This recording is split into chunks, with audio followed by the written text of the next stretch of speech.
কেউ তোমার উপর বিশ্বাস না রাখলে সমস্যা নেই, কিন্তু তুমি নিজেকে নিয়ে সন্দেহ করলেই শেষ।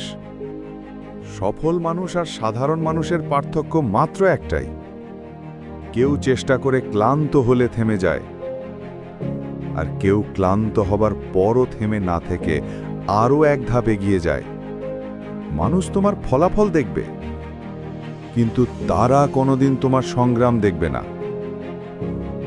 তাই তোমাকে উঠতে হবে যখন কেউ তোমাকে উঠতে বলবে না। মনে রেখো, তোমার বর্তমান অবস্থা তোমার ভবিষ্যৎ নয়। আজ যেখানেই থাকো, একটা সিদ্ধান্ত, একটা প্রচেষ্টা, একটা দিন তোমাকে সম্পূর্ণ বদলে দিতে পারে। হাল ছেড়ে দিলে তোমার গল্প এখানেই শেষ, কিন্তু উঠে দাঁড়ালে তোমার গল্প এখান থেকেই শুরু হবে।